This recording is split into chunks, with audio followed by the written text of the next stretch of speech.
Welcome back guys, PC Basic Tips. Pero sa isang business muna tayo, yung TG1 Authentic Toys guys. Follow na rin kayo sa ating Facebook, nagla-live kami dyan. May madibs pa kayo na gusto nyo, shoutout na rin namin kayo. Basta sabihin nyo lang na subscriber kayo dito sa ating YouTube channel. Shoutout namin kayo sa page namin na TG1 Authentic Toys sa Facebook. Okay guys, mag-unbox tayo ngayon ng baggy. Yung condition niya ng box is medyo hindi na siya maganda, pero na-dibs natin siya ng mura lang, kaya okay pa rin. Mag-unbox tayo ng baggy na G5 Studio. Hindi na siya MISB guys, second na siya. Okay guys, let's go, simulan na natin pag-unbox ng G5 Studio na resin na baggy. Okay guys, okay, ayun ang kanyang card. Siyempre hindi mawawala yung card. Sa G5 kadalasan may card. Yung mga G5 Studio na resin, yung mga card dyan kadalasan. Okay, ito yung ganyang card. Maangas. G5 Studio. Tabi muna natin yung ganyang card.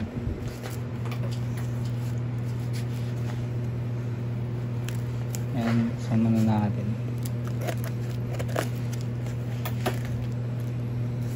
Okay guys, so usad ko muna yung art box para makagalaw tayo ng maayos.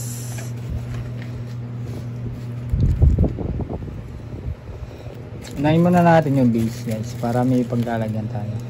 Ito yung base ni baggy na resin natin.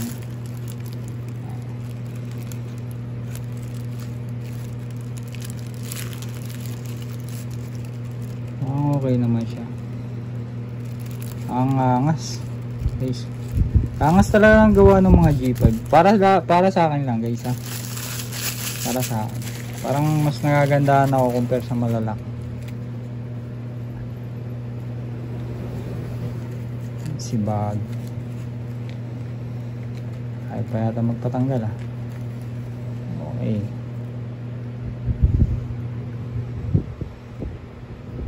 Ay, si bagay guys, may mga konti na rin pala siyang kasi second hand lang siya guys, may mga konti na rin siyang di ko alam kung ano ba yan, o ganyan talaga siya, pero ang lupit guys, lupit, ang lupit, ganda ni ba, ang angas ni bagay guys. Mukha, quality. Ang laking G5 na ito.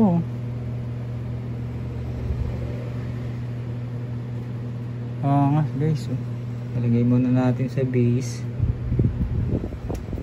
Tapos mamaya, parang ginagawa natin mga nakarang unbox, i-flex natin sa inyo guys ng mas malapit. Parang hindi parang may base pa yata ito. Ayun.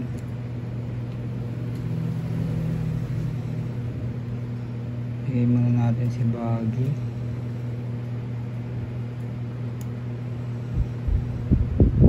Okay, may pa pala, may kulang, ano kaya yan, kaya mamaya natin lagay. May magnetic din pala yung paa guys. Yan, safety muna natin si baggy kasi parang may nakalagay dun. Ano ba ito isa? Tapos meron siya neto guys, yun, isang baul na gold coin. Ang angas yung pala yung nakalagay dito sa base nya.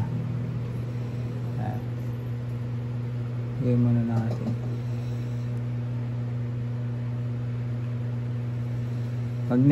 magnetic. Saka natin nalagay si baggy.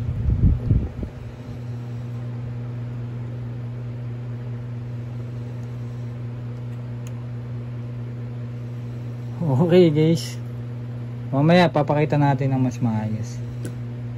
para magnetic yung paa niya. Parang bubuwal nakakatakot siya.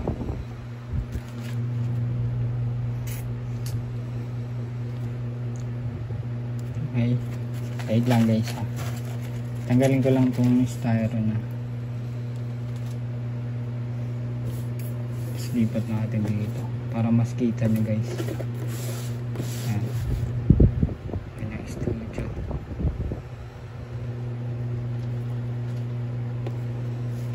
Kita ba sa camera? Yan.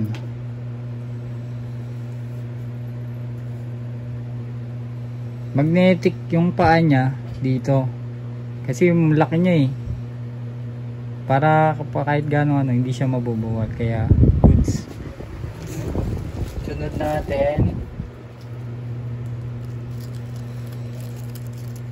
natin yung kamay niya guys. Ito yung kamay niya. Ihawak na parang kutsilyo. Angas Ano ba guys? Kamay.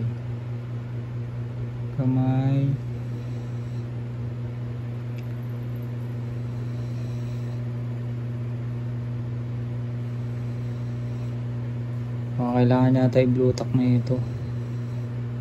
Kailangan i-blue tack to guys. Maluwag kasi mamaya na natin lagay ito. Tapos meron pa siyang isa pang kamay. Dalawang kamay guys.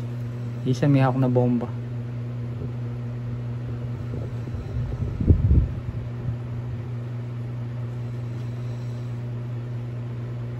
Dito walang problema. Pero dito kailangan natin i-blue tack. Blue tack dito. Tatanggal O baka naman baliktad lagay ko. Kaya natatanggal. Try natin. Baliktad nga, bisit. Okay guys, tapos na. Ngayon, pakita natin ng mas malapit. Okay guys, let's go. Okay guys, bago natin pakita si Baggy, yan muna yung ating mga resin. At ayan na si Baggy guys. Lupit, parang laki niya, parang ang laki niya sa G5 Studio no guys. Ayan. Yung card. Baliktad lang pala ilagay natin, pero mukhang ganito nga talaga yata. Mukhang ganito nga talaga. Pero kailangan natin i-blue tack to. Pinuhulog.